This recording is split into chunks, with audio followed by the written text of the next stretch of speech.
오늘 한국은행이 금리를 또 동결했어. 7번 연속이야. 근데 이번에 이창용 총재가 깜짝 발언을 했어. 스태그플레이션이 올 수도 있다고 한 거야. 물가는 오르는데 경제는 멈추는 최악의 시나리오.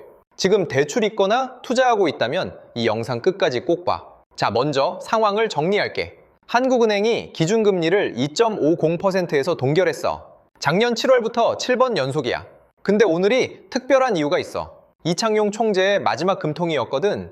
4년 임기의 마지막 회의에서 내놓은 메시지가 심상치 않아. 왜 금리를 못 올리고 못 내리는지, 그리고 우리한테 어떤 영향인지 완전히 뜯어볼게. 핵심은 3중고야. 3가지 악재가 동시에 터져서 금리를 건드릴 수가 없는 거야. 첫 번째, 환율. 원달러 환율이 1,480원이야. 장중에 1,530원까지 치솟은 적도 있어. 금리를 내리면 원화가 더 약해지면서 환율이 더 폭등할 수 있어. 두 번째, 물가. 소비자 물가가 2.2%야. 전월에 2.0%였는데 다시 올라간 거야. 기대 인플레이션은 2.7%까지 치솟았어. 사람들이 앞으로 물가가 더 오를 거라고 예상한다는 뜻이야. 금리를 내리면 물가가 더 자극받을 수 있어. 세 번째, 가계부채. 2월에만 가계대출이 2조 9천억 늘었어. 금리를 내리면 대출이 더 늘어나고 부동산 버블 위험도 커져. 그래서 내릴 수가 없어. 여기서 반전이 있어. 그러면 올리면 되잖아 라고 생각할 수 있어. 근데 올리면 경기가 죽어. 이 OECD가 올해 한국 경제 성장률을 2.1%에서 1.7%로 낮췄어. 이미 경기가 둔화되고 있다는 뜻이야. 금리를 올리면 기업 대출 비용이 올라가고 투자가 줄고 고용이 줄어. 지금 대출 금리가 연사점 6%야. 여기서 기준금리를 0.25% 올리면 대출 금리는 4.5% 이상으로 갈 수 있어. 변동금리 주담대를 가진 사람은 한 달에 수만 원씩 이자가 더 나가. 그래서 올리지도 못하는 거야. 결국 한국은행은 올리지도 내리지도 못하고 꼼짝없이 갇혀있는 거야.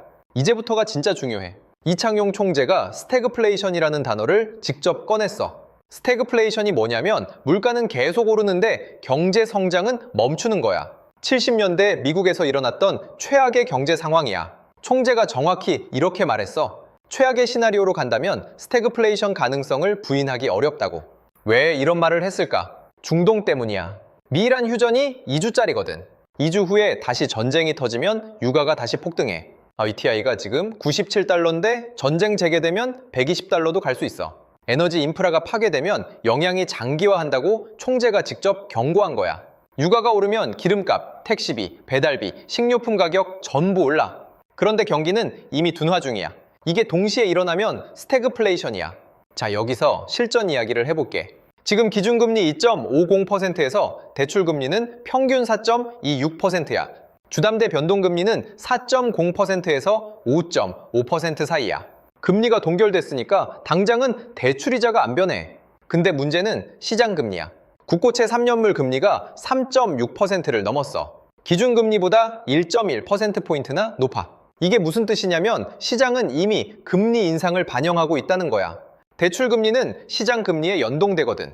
한국은행이 동결해도 시장금리가 오르면 대출금리는 올라갈 수 있어. 예금은 어때? 저축성 예금금리가 2.83%야. 물가 상승률 2.2%를 빼면 실질 수익률은 0.6%밖에 안 돼. 은행에 돈 넣어봐야 물가를 겨우 이기는 수준이야.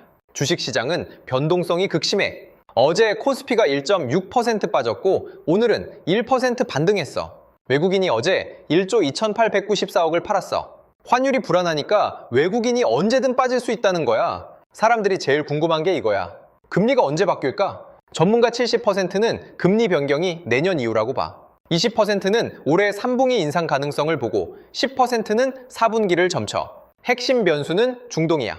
5월에 미이란 종전이 되면 유가가 안정되고 환율도 내려와. 그러면 하반기에 금리 인하 여지가 생겨.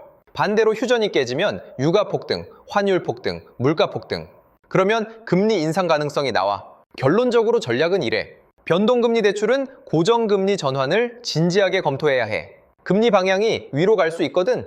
투자는 방어적으로 가는 게 맞아. 에너지, 방산, 반도체 같은 구조적 수혜주 중심으로 가되 현금 비중을 늘려.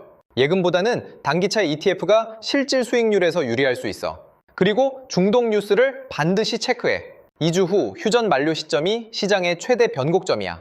정리하면 한국은행이 7번 연속 금리를 동결했고 이창용 총재는 스태그플레이션 가능성까지 경고했어. 올리지도 내리지도 못하는 삼중고 속에서 중동 변수가 모든 걸 결정해. 대출자는 고정금리 전환을 검토하고 투자자는 방어적 포지션을 유지하자. 이 영상이 도움이 됐다면 구독과 좋아요 부탁드려. 다음 영상에서 또 만나자.